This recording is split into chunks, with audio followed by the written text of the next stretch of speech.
Everybody, we're here today with Dierks Bentley down at Killer Creek Harley-Davidson. First, Dierks, we want to thank you for coming out and being here for the ride this weekend. Yeah, man, what a great deal. We've been doing these miles of music events for the last about 4 or 5 years, and this year we decided to take it on the road and hit some different cities and kind of give back to some towns that give me a lot of the years as far as coming out to my shows and supporting me. So we decided to come out and being here in Atlanta, so one of the first places we want to come and see how this event would do on the road. So far, it's been doing pretty good. Well, this is a great country music city anyway, big time. But what is it that brought on and inspired you to do Miles for Music for the Children?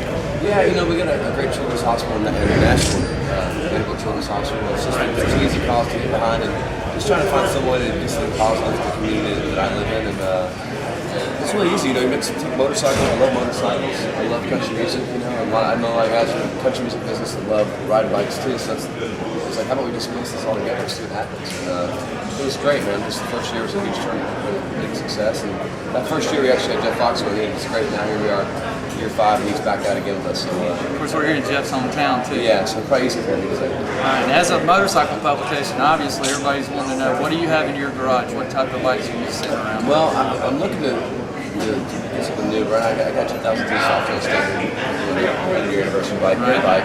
Did a little bit of work on it. Got a kind of half-inch hammers on it, got lower and extended and all that. But I haven't got a chance to do all the work I'd like to do on it. You know, I feel like I'm getting some other stuff. Just more kind of custom on it right now.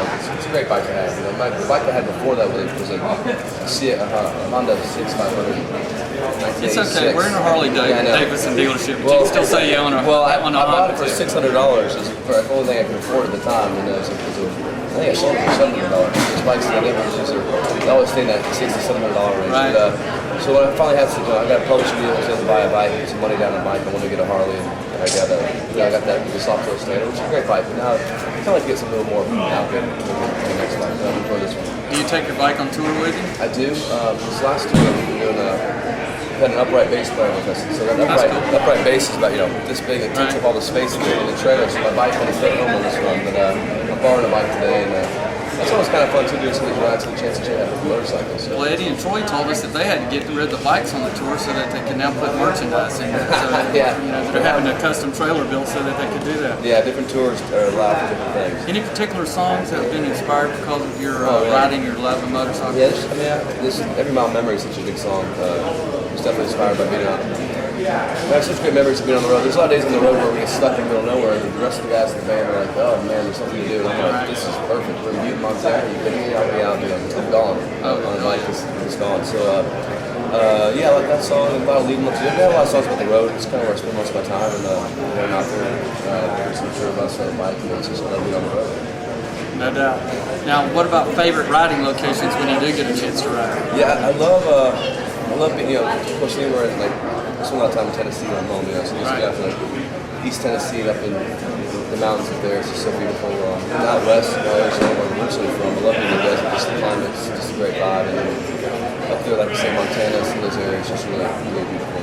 Now that you mentioned Tennessee, y'all were hit with the floods this year, like we were here in September last year. We had just devastation as well. Yeah. I believe I saw some images of you bailing water somewhere recently. Was this your own home? This is my own house. I had about 4 orange buckets. I started with that. I ended up getting a sump pump. I ended up getting like a hand pump, and just wet vacuuming. I couldn't get all the water out. And then that's what the next day, just ripping up carpet and the walls and stuff. But really, I mean, mine was minor compared to how bad it was for most folks. It was really a bad deal. The Grand Ole Opry, underwater. That's really bad. Well, that's not the Ryman, though, right? It's the Ryman. The Mother Church is located right. The Opry House. The Grand Ole Opry's been out there now since 1974. And for me, growing up as a kid, all the shows I saw were all the CMA Award shows were on those stages. And there's a lot of history there too. But they're working hard to put it back together.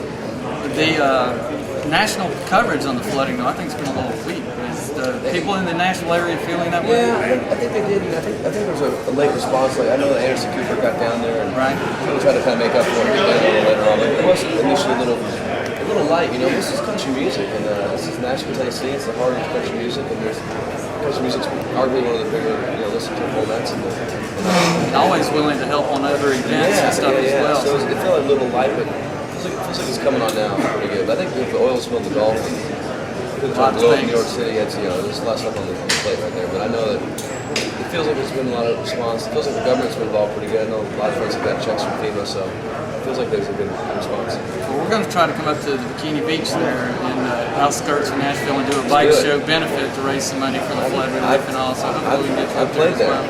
Yeah. Back in the day, you with the barbecue. Oh yeah, man, that's the Bikini Beach, right outside Nashville, Murfreesboro. I played there, man. I played there back in the day. It was a fun time. We don't have a biker bar like that in Atlanta, but it's one of the ones that we need. The pole barns on the outside of the stadium. So you played on that little 4x4 stage out there. Tiny stage, Back in the early days, Well, look, I know we got a ride to get to, so I want to thank you for stopping by and spending some time with us today. It's been a great day. Definitely. And so also want to get you to sign a couple of magazines for our wall, and I brought you a shirt that you can wear as well. So we appreciate you coming and spending some time with us. Thanks, man. It's been great to be part of Throttle. How's that? Did a good interview, I think. I knew it was going to be tough to sneak in today, but we'll make sure that we do. You did a great job, man. Thank you. This is going to be one of those beautiful destinations, all the rides we're in. It's nice. Yeah, it's good. Down on the beach. We'd like to put you for that. Hey man, we do a picture.